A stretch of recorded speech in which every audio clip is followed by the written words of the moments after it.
This is Ninja. Le Dove is an ex-French resistance aerial saboteur. Just look at him. It's hard to know what to say about Le Dove. Cross is kind but never weak. He'll blow you away with his other turn sheet. That's him. That's him using the power of turning the other cheek to hurt his end. That's so fucking funny. Because that is the opposite of what that means. Hello, lovely people. My name is Emma. Welcome back to my channel. Welcome if you are new. I've had a fair few old messages about God's Gang. Folks be wanting me to talk about it, and it is interesting, so I understand why, so we're gonna do it. If you haven't yet heard, God's Gang is a new animated children's TV show. It's called God's Gang. It features a superhero-style team made up of 4 people of different faiths. You have one Christian superhero, a Hindu superhero, a Muslim superhero, and a Jewish superhero. I'm going to start by showing you the website so you can see exactly what I mean. It's got a very, I want to say like Nickelodeon-style, Hanna-Barbera kind of animated look. It's very visually appealing. So this is God's Gang. We will watch the trailer. Action, adventure, comedy. This is The Gang. The pigeon gets me. Okay, this is The Gang, a multicultural, multinational, laugh-filled series highlighting the promise of peace, kindness, and unity. And, well, okay, sometimes just a little butt-kicking. For God's sake! Saving the world together. Now, immediately, there's puns, it's multicultural, it's got a lot of green ticks for me. The most obvious thing, and I think the reason that atheists, people in the skeptic community are kind of pointing this my way and going, what's going on here, is it's God's Gang. It does feature members of different faiths, but only people of faith, right? The concept is what unites us, what makes us good, what makes us heroes is our love of God. And depending on how that is handled, even if that's handled well, there is a little bit of an implication there, a sort of subtle subtext that is the absence of a non-believer, of somebody without a faith, is kind of stark. At least if you are a person who's not religious or who isn't a theist, that does kind of stand out. As we obviously know, people of any or no faith can be loving, giving, caring, a superhero in this kind of context. And yeah, for me personally, it is a shame. It's not something that immediately jumps out at me as offensive or dangerous. Again, it depends how it's handled in context. At worst, it would be a bit like, that sucks for the kids that don't have faith. I mean, they're just not going to watch it, so it's not the end of the world. It doesn't super bother me, but I think it's a shame. I think it would only be improved by also having a character who's not faithful, but is just as respectful of the others as they all are of each other. I think that would be much, much better. So that's something that is a bit lacking for me. Let's go through these characters because here's the next thing that has drawn people's attention. This is Su Muslim. All their names are puns on their religion, and some people have questioned whether or not these are offensive. Let's just go through these. So this is Su Muslim is the biggest and toughest of God's Gang, which, again, there's an implication there about Islam that could be taken in various ways. Brave on the battlefield, but sometimes scared of silly things like the kiddie ride at an amusement park, dreams of being a chef. His fighting style is sumo. His special move is hypno-storytelling. He also uses prayer beads as a weapon, which, again, there's certainly people out there who would be offended by that. That's Su Muslim. Taekwon Hindu. Fighting style, obviously, Taekwondo. She's the big sister, she's very kind, she likes heavy metal. Sounds like she would be my favourite if I was a kid. This is the one that got me when I first looked up God's Gang. This is Ninja. I'm sorry. Again, you get it, right? Why some people might not think that's great. Tough, fun-loving, packs a punch, doubts himself a lot, dreams of being an NBA basketball star. I like that the short character wants to be a basketball star. There's fun subtext there for kids. Fighting style, ninjutsu. And then there's Crisscross, who is our resident Christian. He's a Southern Baptist street preacher, loves his mama, sometimes gets his cultural references confused. Ha ha ha. His fighting style is karate. I think his is the only main character name that doesn't feature his fighting style. He's just Crisscross. Unless there's something I don't know about the name Chris. Some of this feels like a joke, right? But it's not. It's meant to be good. It's meant to be wholesome. This is Ms. Dogma. The angelic God's Gang operator dispatches the team on their new adventures, all while keeping her nails stylish. So she's like this angelic secretary dog. She's a dog, and it's Ms. Dogma. I like that she has a stool that she doesn't use and has just been scratching up. That's a really fun little feature. She's got a little action figure of all the heroes. There's a lot to like about this, especially visually. And then, and this is the other one. Ninju and Ledove are the two that sent me when I first looked at these guys.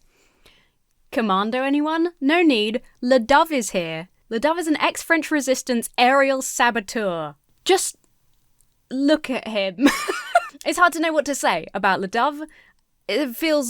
Something feels all wrong about Ledove. Next up we have the villains, which is another contentious point that I think has drawn people's attention to this, especially within the skeptic community. Before we dive in, I would like to quickly draw your attention to the fact that this video is sponsored by Surfshark VPN.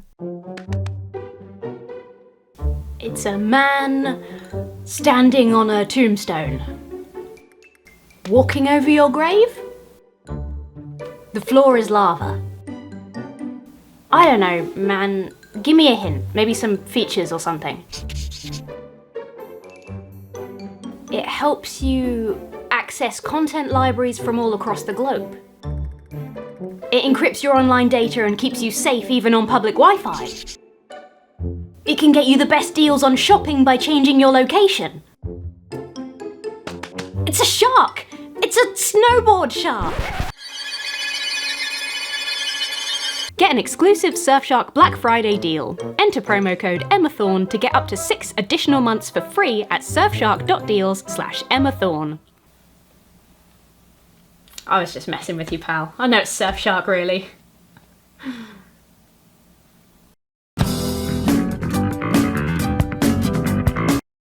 Beware the baddies. Now, this is something that, again, my friends and people in the community sent to me to be like, one of the first things people notice is, it's the people of faith are the superheroes. One of the villains are scientists. So we'll start with the scientists just because I think that's one of the contentious points that people have found, right? These are the really mad scientists.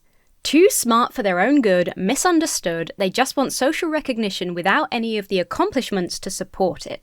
On the surface, I don't think there's anything wrong with that. The mad scientist as a villain in kids' cartoons, especially like superhero cartoons, that's a really common trope. I think there's no need to assume that there's an anti-science element to that. I do understand the reservations people have, especially because, again, there isn't any atheistic representation. It would be very easy for a show like this to fall into the trap of the scientist villains are essentially, even unintentionally, representative of atheists. And the people who are good and heroes are people who are united by their love of God. People who don't have that love of God have basically turned evil villains. I completely understand that as a fear. That is something that we just don't know how that will play out until we see the show.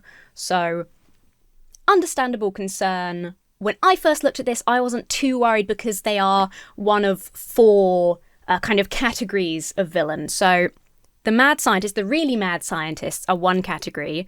This is my favourite, right? The corpo creeps, business folks churning out profit, and then at night they turn into actual demons.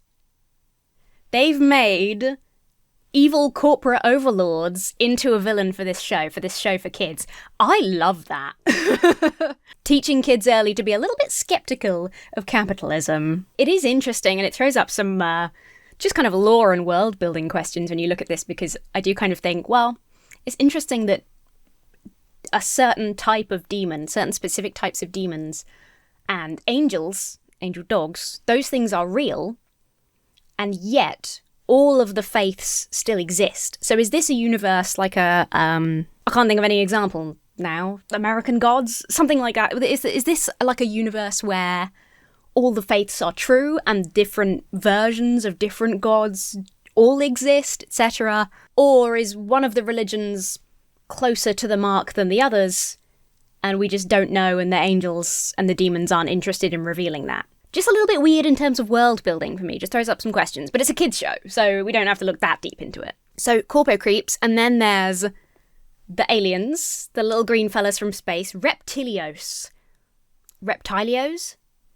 Who knows? They come from the planet Stenchdonia, because bad smells are very funny when you're a child. They're here to steal the Earth's natural resources for their own planet's survival. It's very War of the Worlds in that kind of way. Again, especially in a kid's cartoon, aliens jealous of our planets as a villain, pretty standard. Finally, probably the most overtly, I want to say political, maybe not political, but the most overtly kind of political message in this, you have this group of villains called the TTT, who are the KKK. I mean, I can't ever imagine the show coming out and being like, they weren't supposed to represent the KKK, definitely. I mean, that one's got a tiki torch. Look at them. This is the KKK. They're villains. Love that. Tremendous terror and torture. They're filled with hate towards all others. They only carry love for their leader. Now, again, there's a slightly complicated grown-up conversation to be had around the fact that there were plenty of religious people in the KKK, and we want to make sure that we hope that the show doesn't, even inadvertently, align the TTT villains with not being theistic, right? Well, they don't love God, so there's a line that I understand we want to be wary of there. But okay, so those are the villains. Here's the other thing I want to show you before we go to the trailer. So this is the Gods Gang team. It's all your animators, your staff. This is the interesting thing. They have an Interfaith Council.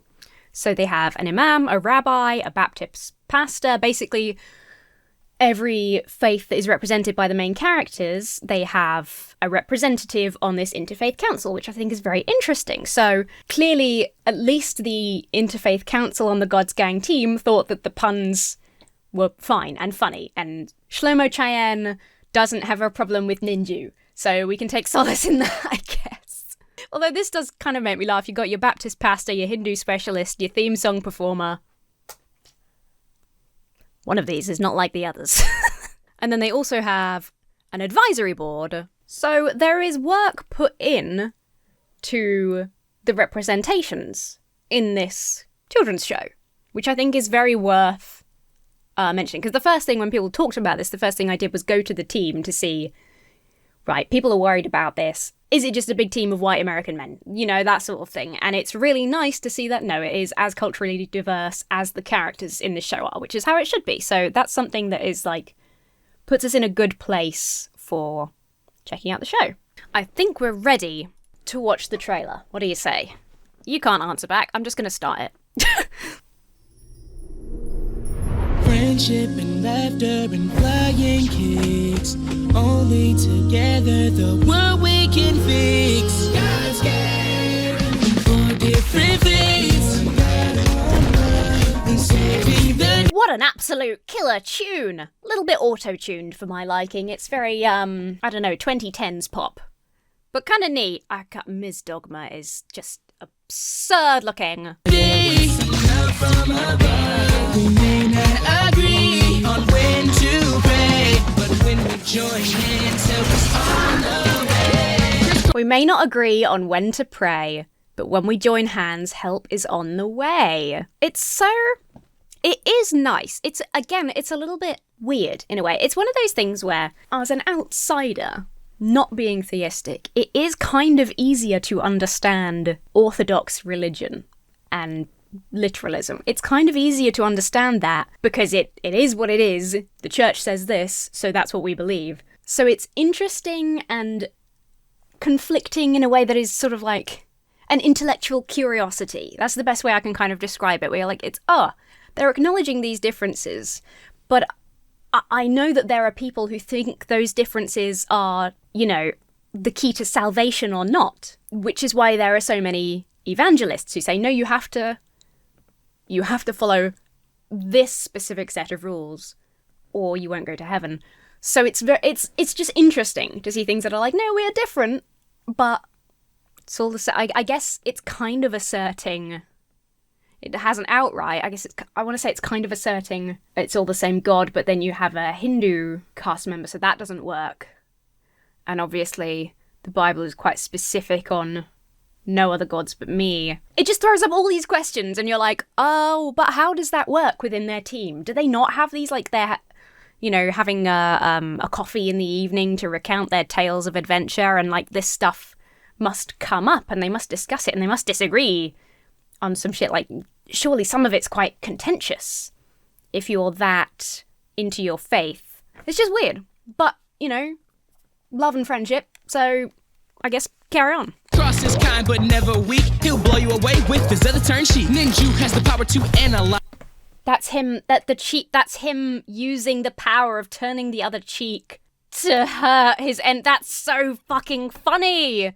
Because that is the opposite of what that means. If we find out in 10 years that this was made and produced by atheists, and it was actually ironic all along, I wouldn't be that surprised, because some of this turn the other cheek as an attack, as a physical attack, that is really funny. Lies. 18 ways to stop the bad guy. Taekwon Hindu can hear the words of animals, insects, plants, and birds. Sumo Slim can spin a tail to capture. Crisscross, I can't help but notice, got a lot more time and detailed information in the trailer than the other three.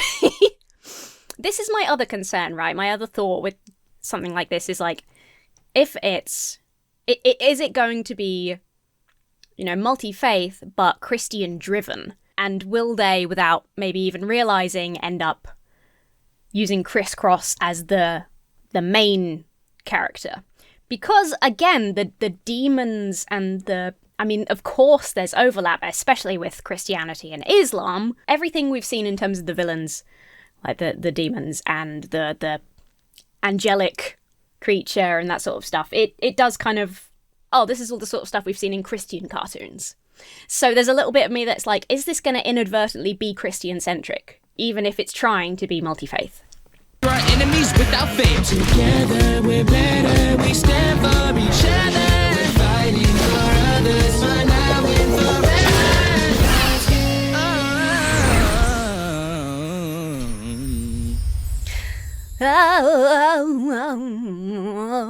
There's a lot to look into, right? So their YouTube channel has the full episodes as well as some little things. There's nice little trailers. I think just an overview of this shows, at least to me, maybe you disagree, but to me, this is so clearly a product of love, of well wishes, of kindness.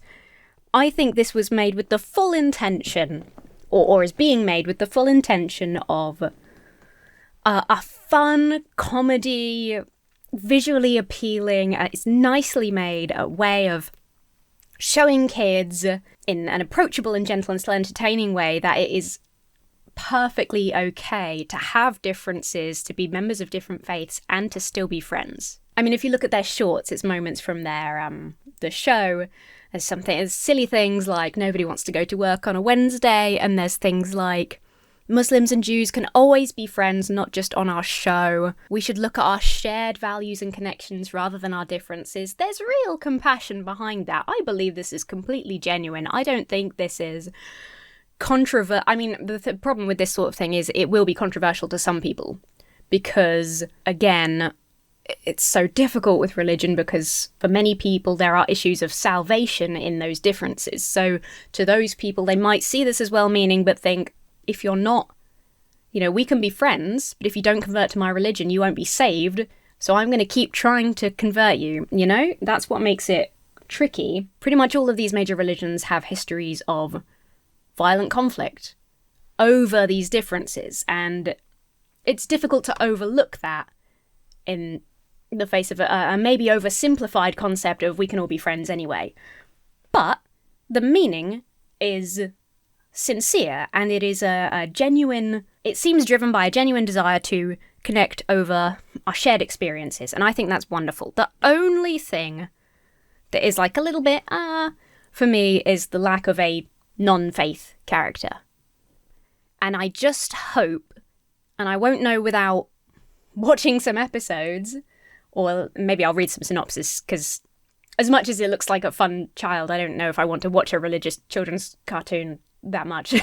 My only personal concern is that the only atheistic representation will be in the villains, right? And that is a problem. There are so many places in the world where various religions are persecuted. There are likewise places where being an atheist is equally persecuted. And I think it's important to stretch that love and friendship and, you know, camaraderie and the idea of goodness being across people of all and no faith. And the other thing is, of course, there's only 4 main characters in this representing 4 major religions. There are so many other religions, and, you know, there are specific denominations within those religions. So there are lots of people that aren't represented, and what we want to see from this kind of show is that these characters that have a small representation are in fact indicative of a wider appeal to kindness for, you know, differences of faith. I think it's pretty sweet. I think the idea is sweet. I think it looks really great. The theme song is not good. If I have to give one critique, the theme song is not good. Like, a great kids theme song should be stuck in your head. I've forgotten it, and it was overly auto-tuned, so I'm sorry, but God's Gang, that is my one. Have an atheist in the cast, but also, on a less serious note, I don't like the theme song. Like, how many years has it been, and I can still go, DuckTales, woo, Danger Mouse, you know? All that being said, I think that what they're attempting to do is very difficult, and I think they must have known that when they started out, and they have gone through with it anyway, all in the name of putting out a message of love and peace and friendship and kindness. So that's, at least that on its own is to be celebrated for sure. There you go, that's God's Gang. It's not always something terribly cringe or offensive. Sometimes we can look at something and it can be actually nice. Isn't that a lovely, refreshing palate cleanser from something like Finding Jesus? Oh, here's the only other thing I noticed, and I'm not completely convinced of the reason for this, although I have 2 sneaking suspicions. One is more conspiratorial than the other. There's only one female character in the main cast. Within the wider cast, including the 4 religious superheroes, Ms. Dogma and La Dove, that's 6 of them, only 2 of them, so 1/3 of the sort of major repeating cast is female. There's no reason, it's an animated show, Multifaith, there's no reason there couldn't have been 2 female characters. My main thought, my major theory, I guess, as to why this is just because within film and TV, it still is not fully normalised to have an equally gender split cast. And not everything has to be gender split. It's not like every show has to be 50-50. But they've carefully constructed a multicultural show where each of these faiths is represented by a person. It's multicultural, it's multiracial. It would make sense. It would fit the vibe. It would be very easy, in my opinion, to have the cast be a bit better gender representative overall. I think this is just because of that it is still not seen as normal as this whole, the study I always go back to is the studies I always go back to are the ones about crowds in film, where men were, you know, polled on whether they viewed a crowd as 50-50 women, men, blah, blah, blah. And basically the male audience was not able to correctly identify the split. They always thought that when it was like 60% men and 40% women, that was actually equal. And when it was 50-50, they always thought there were more women just because we're not used to seeing that representation. So I think that's probably just what's happened here. They've gone, yep, we've got a woman in the main character. We've got a dog woman in the secondary cast. That's loads of female representation. But it's not actually equal. My slightly conspiratorial view is that the Interfaith Council had something to do with it. Or just consultation had something to do with it. And it may be something to do with, and I'm not an expert on all of these faiths, but these three main male characters representing Judaism, Christianity, Islam, they certainly have a scriptural precedent for having men in the leading role, shall we say, and men being the preachers, etc., etc. So there's my little bit of like, maybe that could be a reason. That's my slightly conspiratorial, not as strongly held theory. There we go, that's God's Gang. I like it. I think it's great. Do leave your thoughts in the comments down below, especially if you're a member of one of these faiths, if you have something interesting to share about the representation in this show. If you enjoyed this video, please do consider leaving a little like and a comment, maybe even sharing it, and subscribing if you aren't already. There are plenty of other videos to check out on the channel. If you're interested in more chill, vloggy, vibey content, you can check out Emma Thorne Backstage. For gaming content, you can check out Little Duck Gaming. We're playing lots of stuff over there. I'm playing the first Jak and Daxter game at the moment. It is a hoot! Love that game! You can also find me live on Twitch at Emma Little Duck. It's a good place to say hi live and bully me for being bad at games. If you do like what I do and you would like to support my little channel, you can become a channel member. You get some silly emotes and comment priority. Of course, the best way to support this channel is via the Patreon. You get some exclusive videos, updates, merch stuff, all kinds of shenanigans. With that, I must give a big thank you and a shout out to my giant chickens and colossal quackers over on Patreon.